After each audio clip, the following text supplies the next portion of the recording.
free also to interrupt me. Yeah, and recording is also fine. So feel free to interrupt me in between.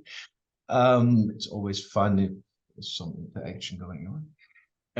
So where did we stop last week? We had the different types of market entry into foreign markets, and we distinguished between, I think it's here on the slide, between equity market entry modes and non-equity market entry modes. And equity market entry modes would be, for example, if you set up a joint venture, or if you do a greenfield investment, or you acquire a firm in the host market. So that is equity mode of market entry into a foreign country. And then we have the non-equity modes, which would be, well, the most important one is exporting your products from your home country to the host country. And now the question is, and I think we already talked about this a little bit last week, how do you now decide between the different modes of market entry? You know? So you could either do it via export, or you could do it via an equity mode of market entry, so acquiring a firm, for example.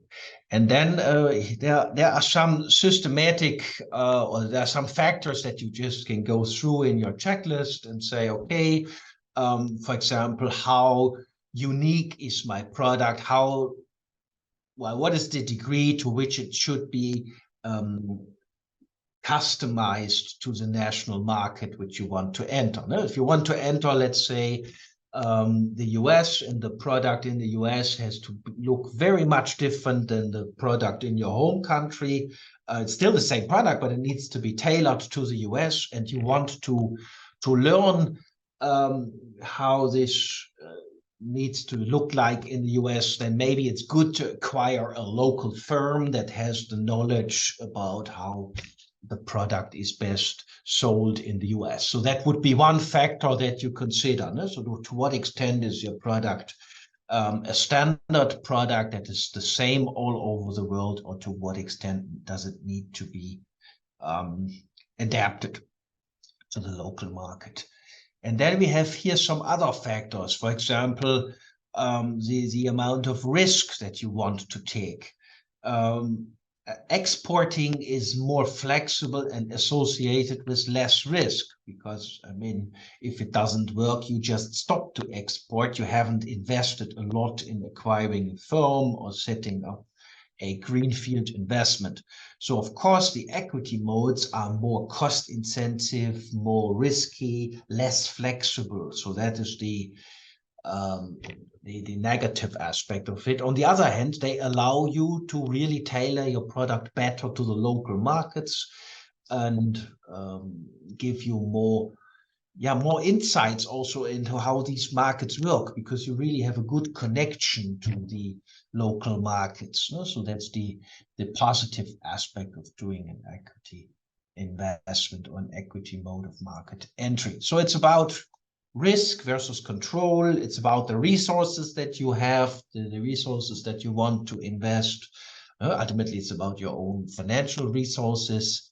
Yeah, and it's about the degree to which the product needs to be adapted to the local markets. These are the factors to consider, and there's a lot of literature on this out there in research that analyzes this question, in a lot of constellations, from Western firms moving into emerging markets, from emerging market firms moving into European markets, whatever. So there are really a lot of constellations where this has been analyzed, and it boils down to always these factors. And then in the next step, once you have your market entry strategy, you have your general internationalization strategy. I think we talked about that last week as well. We talked about whether you have a sprinkler or a waterfall strategy. The sprinkler strategy is called also the Uppsala model of internationalization. That is the waterfall strategy. I'm just mixing this. The waterfall strategy is the Uppsala model of internationalization, following the IKEA internationalization path that IKEA took in the past. And but at some point in time, you come to the discussion, okay, how do I now decide in which country to enter? How do countries differ from each other? How do is there any systematic way how I can assess countries? And then what is nice is to understand the institutions that exist in one country versus another country. So we have, and that's the institutional perspective that's also very common in international management.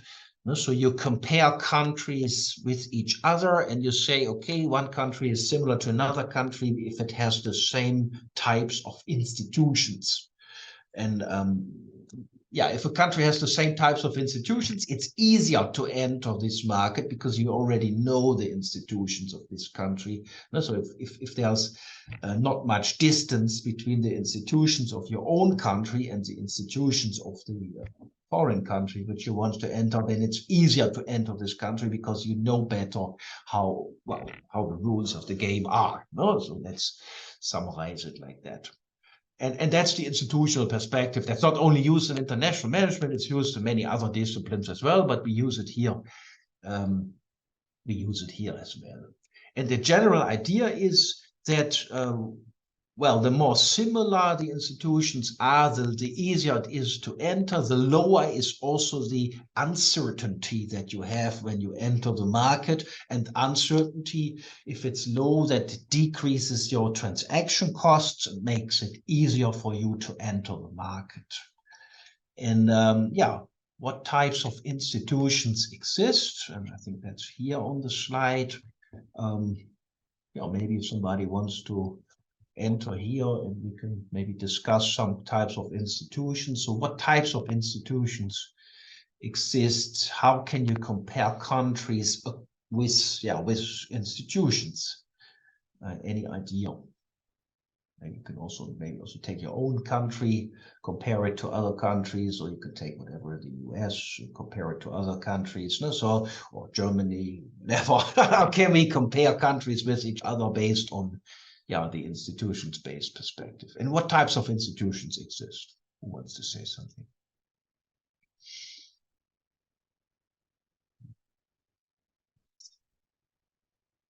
Does somebody wants to say something?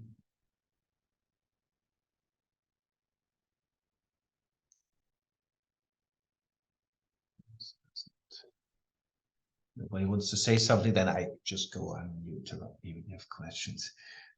So we distinguish between so-called formal institutions and informal institutions. Formal institutions would be everything that is written down, that is law, that is associated with legal structures, with formal rules, I would say. And well, in there we, for example, have the intellectual property rights. So in some countries, intellectual property rights are very strong. In other countries, people don't respect intellectual property rights. The court is not enforcing intellectual property rights. Maybe they don't even have an intellectual property office. So that differs a lot by country. And that is one formal institution that you can take to compare countries. So, for example, the patent, the right of patents and the IP right in general is very sophisticated in the US.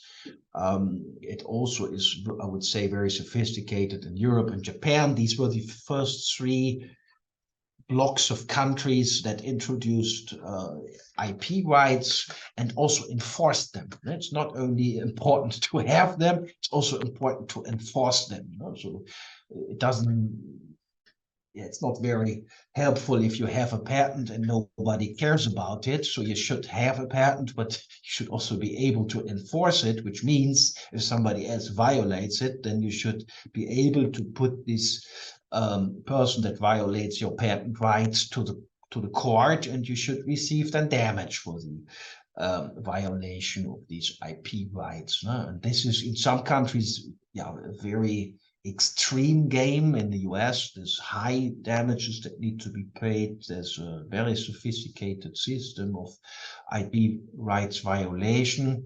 Yeah, and in other countries, this is simply different. So that's one formal institution that you can take to compare countries with each other.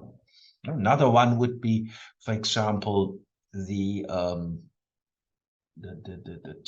what is called customs, the amount of money that you have to pay when you export your goods into another country, and sometimes the customs, there's a better word for it in English, but I forgot it now. I always forget it in this lecture, but I hope you understand to me now. So if you export from one country to another country, you sometimes have to pay import fees, or you have to pay money in order to export your goods there. And now, for example, when European Union and UK broke up, then now it's actually much more difficult to export our goods to the United Kingdom. I can tell you from my own experience, it's more the other way around. When you order something from the United Kingdom, it's not as easy anymore as it was in the past. And now you have to sometimes pay customs, and they check for all safety regulations and whatever. No, and that is another legal formal institution that determines whether you are in the same group of countries. For example, all European Union countries share a free market zone, and it's easy to ship your goods from Germany to France, and now it's difficult to ship our goods from Germany to UK. And yeah, these are the big discussions going on also at the moment, whether the EU is making enlargements with the Mercosur countries in Latin America, or whether the EU will have a free trade zone with the US, or whether the Chinese are able to establish a large free trade zone in Asia, and how these things are going to develop. I can't make any predictions now, but this definitely is a legal formal institution, and determines how easy it is to export your goods from one country to another.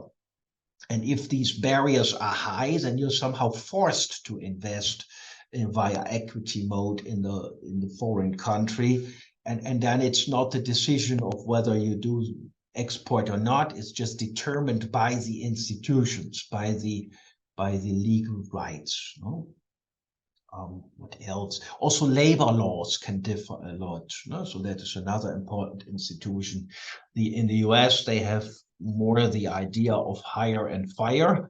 So you hire somebody, and if that is then the demand goes down for your products. If the economy doesn't go well, then you just fire the person. And that idea in general is much more difficult to implement in a country like Germany, but also France, for example. When you have hired their employees, it's much more difficult to get rid of them when the economy is not doing well. No? So and that is a difference in the formal institution between, with regard to labor law. So then, and that is important. For example, when a US company wants to, we had this discussion in the past, Amazon had invested in Germany, also Tesla has invested in Germany, and then they have bought actually a company not far away from here. So Tesla bought a German Mittelstand company not far away from Trier. And they suddenly discovered, oh, the German market works a bit different. We have trade unions, we have labor laws.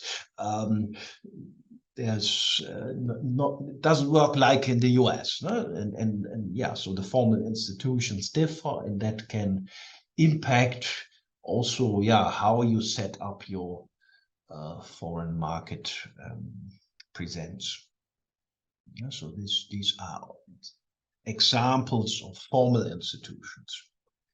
Well, when we come then to informal institutions, we have also it's a good question, what matters more? I think both is very important.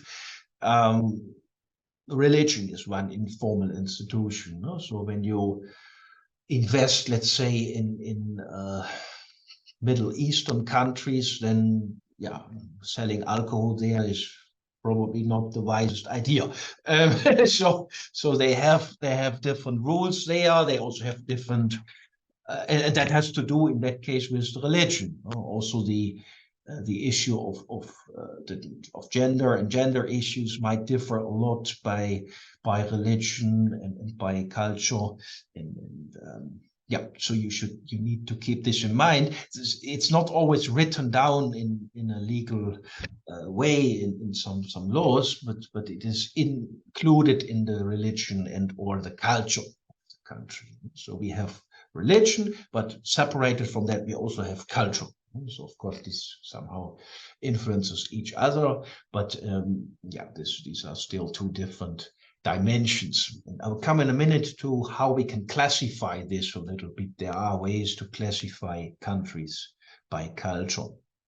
Then we have language. It's also an informal institution. Yeah, so in the US, they speak English and Spanish now. So Spanish is very popular there as well. In Southern Europe, it's Spanish, but also Portuguese. In Switzerland, you have Italian, French, and German. In Belgium, you have French and Flemish. In Germany, you have German. So it really so that influences also your mode of market entry. Of course, it's easier to enter a country if you share the same language. So then you don't need to translate your documents. Your website can be easily copied and adapted to the new country. But if, yeah, and it may be a reason why you, as a US company, first expand into UK, because you share the same language. Maybe you have also some common cultural backgrounds from the former situation that England was active in the US, so US was part of the United Kingdom. In the past, maybe you have some common history, and that makes it then the distance decreases between the two countries, and that's why you move into that country first, and then from there into other countries. Yeah, and then one issue that's of course very, very popular or important, not popular and not so nice, but countries differ by the level of corruption. So corruption is a big issue in many countries.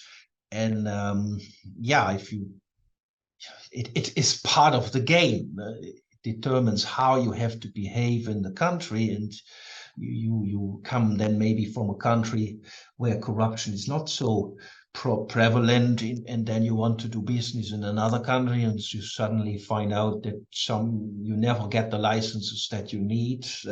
Somehow your competitors always get the licenses, and it's hard to set up a factory, whatever. No? And if you need to understand this, and then yeah, the question is what you do with it, because that can also lead to severe conflicts. If your own home country says you should not bribe anybody, and then you move into a foreign country, and then in the foreign country it's maybe there's a different attitude towards it, and then you have to engage, or you leave it. It can lead to conflicts of interest between your headquarters and your local department or local subsidiary. Anyway, these are informal institutions. So we have formal institutions, everything that's written down, that's legal. And then we have the informal institutions that are at least as important as the legal ones, maybe even more important. And then we have religion, culture, language, and level of corruption, maybe even some others. But this is just an overview here. Hope you understand the idea of institutions and of formal and informal institutions. And this helps you then to determine in which country. Yeah, it determines the uncertainty that you have when you enter a country. It doesn't determine the attractiveness of the country. The attractiveness can be huge, despite large institutional differences. Let's take the situation of China. For the German companies, Chinese market is very, very attractive. Same also the US market is very, very attractive. And even though our politicians now say, look, you need to reduce your investments or your exposure to China because not such an easy tension situation, in particular, maybe if there will be some conflict between China and Taiwan at some point in time. So you need to reduce your risk there and your investments there. But the countries, the companies think, okay, but this is such a great, attractive market. we still have to be active there, and that leads to a difficult trade-off situation. And so it is even so the uncertainty is high, the institutional differences are high, but still the attractiveness of the Chinese market is very, very high as well. So, yeah, so you need to take the risks to be there to benefit from these attractive market. And the interesting thing is even the US companies are still very, very active there, despite all the political tensions. That is, you can see this a lot in the media now in the US, that there are some tensions between China and the US, and still the US companies are active in China because the market is simply so attractive and large. Okay, so this doesn't need to always go in the same direction. So there can be an attractive market, and this can still be very, very uncertain and with large institutional differences. Yeah, this is a bit risk return. No? So the risk is high, but the return is also high. So that's my view on this. Okay, I think here we have maybe it's even more concrete. You can measure these things. No? So if we're trying to do research on this, we try to measure these things. We try to measure what is the distance between my own country and the host country or the foreign market. And you can say, okay, let's measure the distance in terms of culture. I will explain to you in a couple of minutes how this works. Let's measure the distance between our country in terms of political system. No? There's also in political sciences, they have ways to classify different political systems. And then you say, okay, look, we are a democracy. This is maybe not so much a democracy. Let's try to measure the distance between our two political systems. And then you can come up with distances, cultural distances, administrative distances, political distances. And the larger these differences are, the higher is the uncertainty and the more risk it is to enter this country. That's the logic. Yes. Okay, let's now go a little bit into measurement and go through the different types of institutions that exist. So I start with formal institutions, and yeah, one popular formal institution that I also know relatively well because I do a lot of research on innovation. And when you do research on innovation, then the question of whether you can protect your innovation is a very, very important question. And there are several ways to protect your innovation. One way would be just to keep it secret, don't tell anybody. The alternative would be to file an intellectual property right, and then we have several intellectual property rights. You can file a patent, you could file a trademark. You could also insist on copyrights. So there are different ways of different types of intellectual property rights. And you see here a ranking by, in this case, it was done by the US Chamber of Commerce. And they have ranked different countries by the strength of the IP system, so the intellectual property system. You see, okay, not surprising, I think the US and the Western European countries are very high when it comes to the ability to file intellectual property rights, but also to protect them. And yeah, to get some damage if somebody violates them. And yeah, then you see other countries where doesn't matter if you have a patent or not, nobody cares. No? So then, and yeah, you see it here. No? So there are huge differences in the world.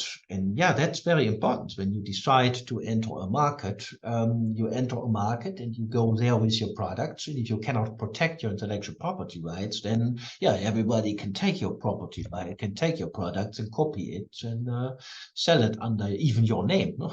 So that is, and that may influence your decision to go into that country or not. And if I really have heard from cases where companies go there into a foreign country, then they have selling their products there, and then half a year later they discover, oh, there's a competitor with the same name and the same innovation, and they've just copied our stuff. And it's even not, it's not illegal. And even if you have then the patent, you need to enforce it in this country. So patents are national rights. That's very important. It doesn't matter in whatever. Some in Vietnam, let's put it like that. If you sell your products there and somebody violates your patents, then you cannot say, "Oh, I have a patent in Germany." You know, it doesn't matter. So you really have to see it by the country. From the perspective of a country in which you operate. You know? So if then they come to Germany and sell their products in Germany, then you can say, okay, this company from some other country violates my patent rights and now sells the products in Germany or in the US, whatever. Then you can try to enforce your patent rights in Germany and the US. But that concerns only your sales in Germany or the US and not the sales abroad. So countries differ a lot by intellectual property rights. Here's an overview. Yeah, probably there exists an update, but these things don't change overnight. No? So this, I think the general tendency will still be the same.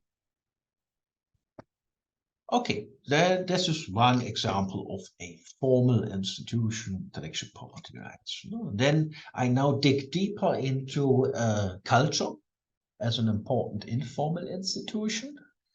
And when you compare countries against each other, there you will always come across one pioneer called Hofstede. Hofstede was the first one trying to measure differences between countries in a quantitative way.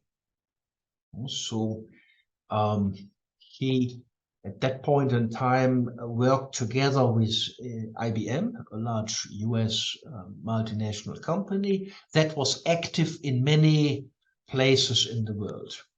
And he designed then a questionnaire that he distributed via the employees or to the employees of IBM. And then he received responses from a lot of countries. And then he used basically the answers to these questions to build groups of countries based on the answers of these questions. So he tried to identify cultural clusters.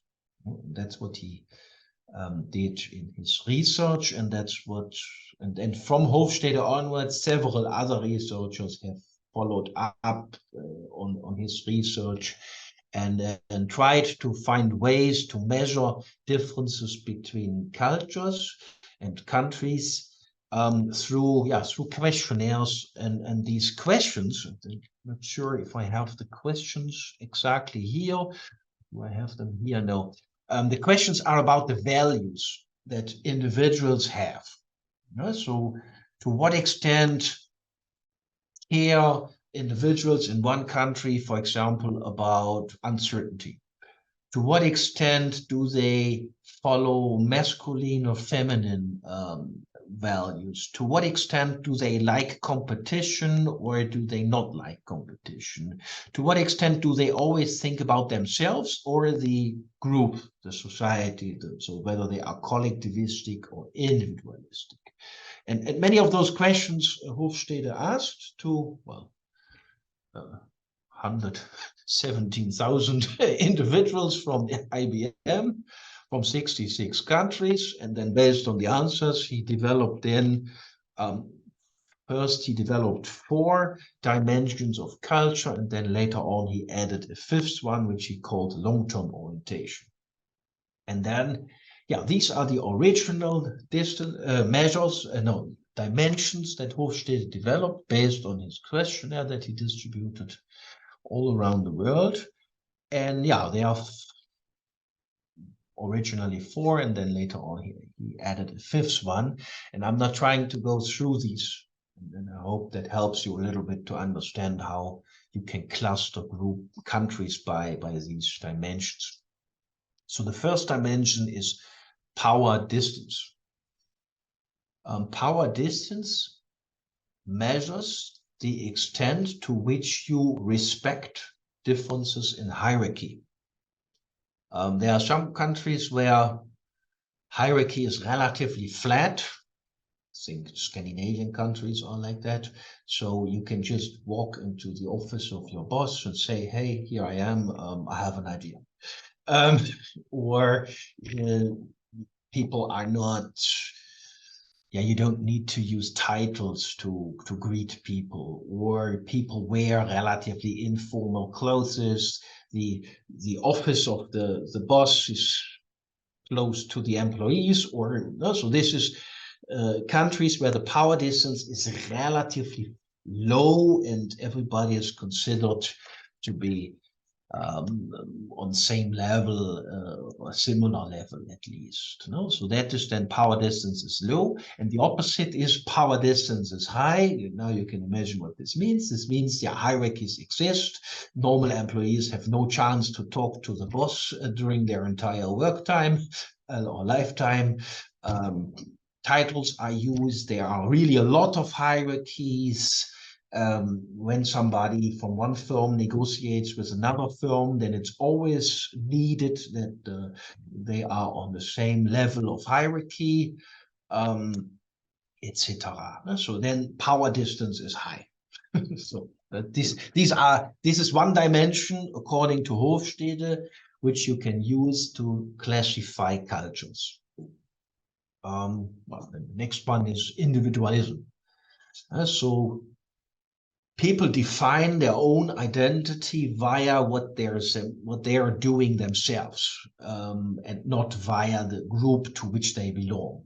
So that would be a collectivistic culture where you define yourself according to the group to which you belong. This could be your family, this could be your neighborhood, this could be your company. But it's not only about you. So and individualistic societies are those where, well, you define yourself only by what you're doing, what you have achieved, what you like to do. It's a bit more egoistic, I would say. So that is the distinction of individualism versus collectivism on the other hand. So that's the second dimension of Hofstede.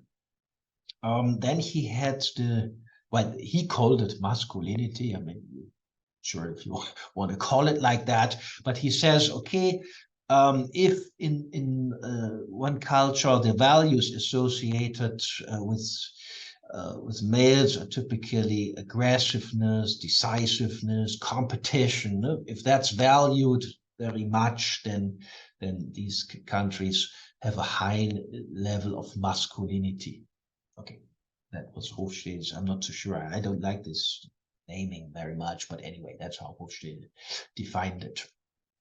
So it's about the extent to which you like aggressive behavior, fast decisions, competition, and etc. And then one thing that's also interesting from a German perspective, because we are actually very high on this, I would say, the extent to which you like uncertainty. And we are very high on avoiding uncertainty. So Germans are very high on avoiding uncertainty. We like to plan everything.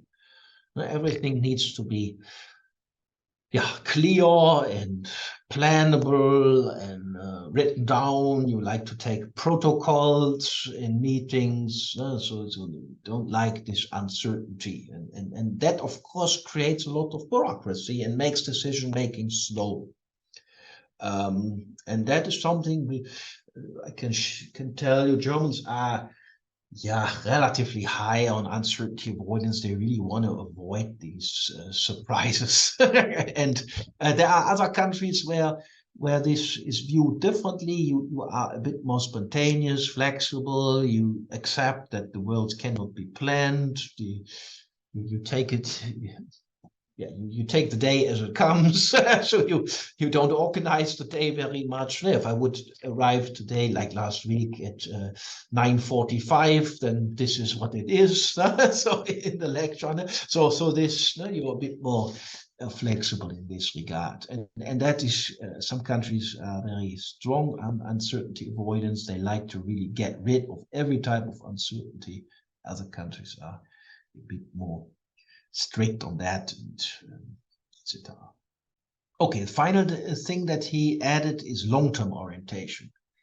It's the extent to which you care about your short-term benefits versus your long-term gains. And of course, this is also related a bit to other aspects here of Hofstede's dimensions.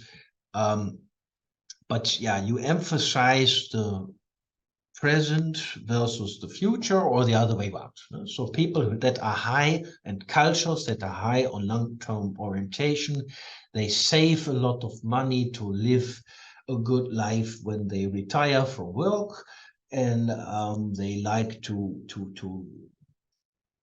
plan also to some extent. They like to live not great today, but in the future. So this is long-term orientation. Other cultures are more short-term oriented. The US is known to be more short-term oriented, for example, in Europe. That's at least my view on it.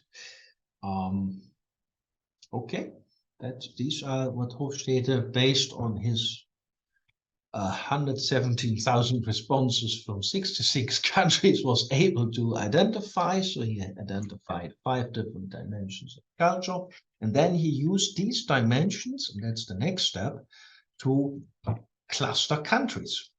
So here's the overview again, and then he clustered countries, and then he says, okay, here we have, for example, countries that are low on power distance, and these countries are Germany, Netherlands, and the US. And then we have countries that are very high on power distance.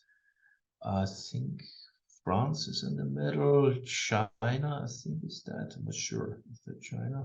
And it's maybe Saudi Arabia just on the right, but I'm not sure. I'm not so familiar with all the flags.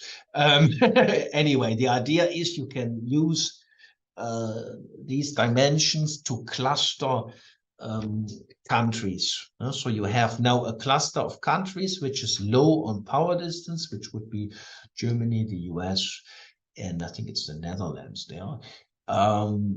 But Germany and the US are not falling into the same cluster when you look into uncertainty avoidance. Uncertainty avoidance is Germany is higher on uncertainty avoidance and lower, and the US is lower on uncertainty avoidance. However, with regard to power distance, they are relatively similar. That's the idea. So you have one country can be similar to another country with regard to one dimension, but with regard to another dimension of culture, it can be very different. So that's the idea that Hofstede has when he tries to cluster countries. Well, then you can calculate a distance for each, from your home country values towards the host country. And you can calculate the distance for each of those 4 or 5 dimensions of culture. And that is then how you determine the cultural distance between your home country and your host country.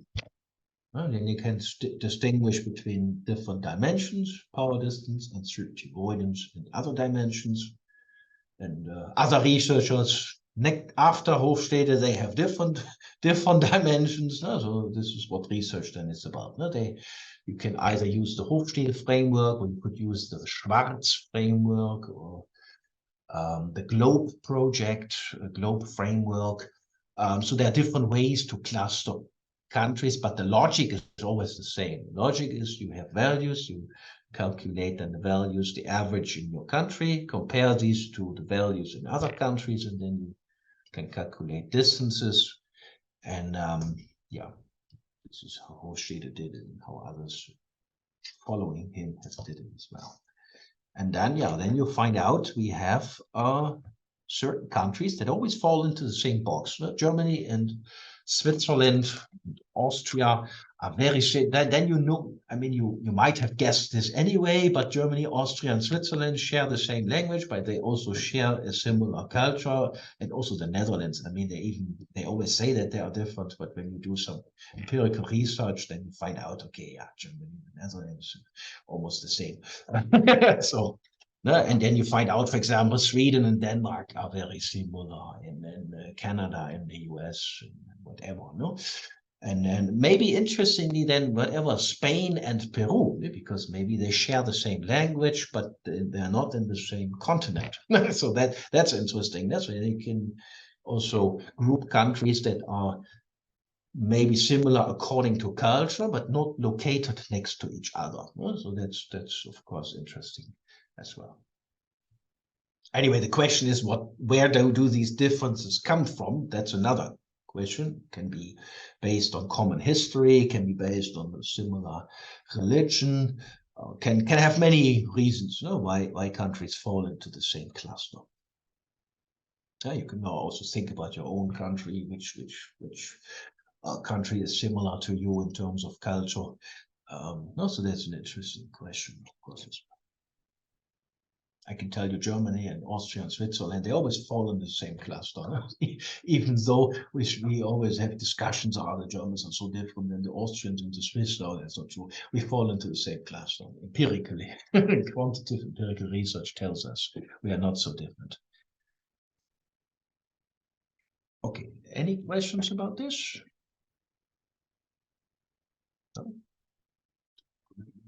I still have 15 minutes.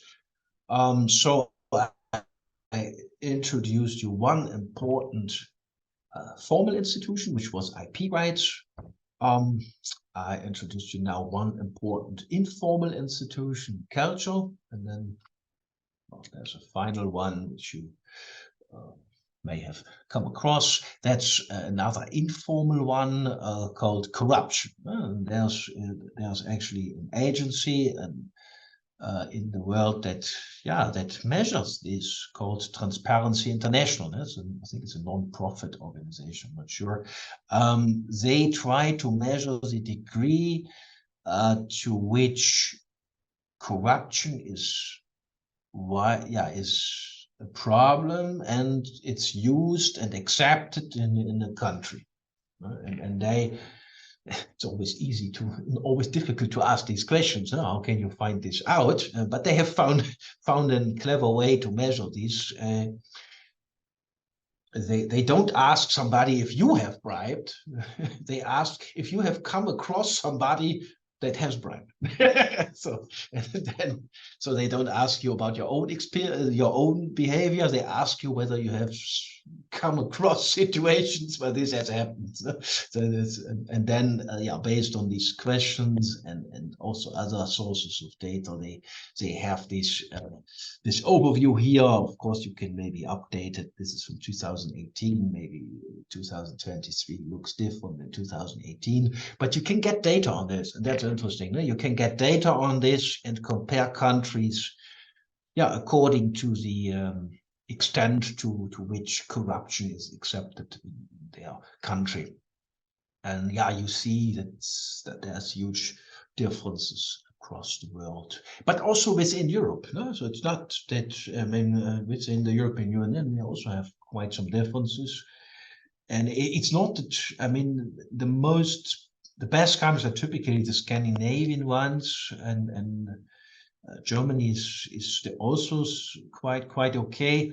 But Southern Europe is already a bit different, and but this is something where differences in the world exist, and that influences, of course, your behavior, how you have or how you behave in your foreign country to which you export. I mean, if the rules of the game are very much different there, then the question is really what you do with it. Do you adapt it? Are you also engaging in such behavior, or do you say, okay, maybe I stay out of the country completely and don't go there? Because I don't want to play this game, or it's too expensive for me to play this game, or anyway, I'm not good in this, so I'm better don't go there. So it is a factor that you may want to include in your decision whether to go into that country. And we had a lot of scandals of German companies in the past that behaved not so well abroad. So in Germany they maybe behaved well, but then they went abroad and they not behave so well, and then there's this conflict. So should the CEO in Germany not be also responsible to behave well in foreign countries when he wants to get a contract, and then you have legal fights going on in Germany, or same thing with US companies. Okay, that's another important informal institution that determines the institutional differences between countries. Yeah, interestingly, Singapore is super high, positive. They have a very strict regime against corruption there, but yeah, very interesting country, I think. In many dimensions interesting, not all positive. Anyway, they are relatively high, as I see here, on or low on corruption and high on corruption prevention. Okay, so now the question: how do you determine? Well, now going a little bit back, how do you determine your choice of entry mode? How do you determine the countries in which you enter? So we're talking about international management. I explained you the different types of entry modes. I explained you also the different forms of internationalization, so the Sprinkler versus waterfall strategy. And then, we have now 3 different perspectives. I talk today mostly on the institution-based perspective. So you compare countries by institutions. That influences, well, the way you enter and the country that you enter. But that's not the only factor that you need to consider. You also need to consider, and that would be part of other lectures that I give in other courses. So you would then also take a resource-based view, for example, or a market-based view. So the resource-based view would look at the own competences and capabilities and resources that you have. So maybe you have a lot of innovation capabilities, or you have access to highly skilled workers, or you have great production technology, or you have a great reputation. So these are all resources, and that of course also influences the way you enter a country. If you, for example, have a high reputation as a country, then you want to avoid that somebody sells your products in a bad way, so not displayed nicely and no service. So then you rather enter via equity mode, because then you can control everything. So then the resource and the reputation that you have, that you want to protect, that influences then your market entry mode.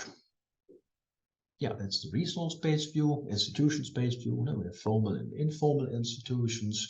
And the market-based view finally looks at the attractiveness of the market. So as I said, the market can be highly different from your own market in terms of institutions, but can still be very, very attractive. Can be attractive because maybe consumers have a high willingness to pay, or competition is low in this market, or simply the market is large. So these are different factors to consider when you decide whether to enter a market or not. So that's then the market-based view. Then we have these three perspectives, and a combination of these three perspectives lets you then decide about your internationalization and market entry strategy. Yeah, that's it, more or less. This was a lecture that I give in my master course in the introduction week, when we introduce the students from bachelor, and when I bring them on the same level in terms of knowledge about international business. So then the course actually consists also of some strategic management parts. So I teach then also market-based view and resource-based view, but I only, for this occasion, I only took the slide deck from about international management. Okay, thank you. And now I'm open for questions.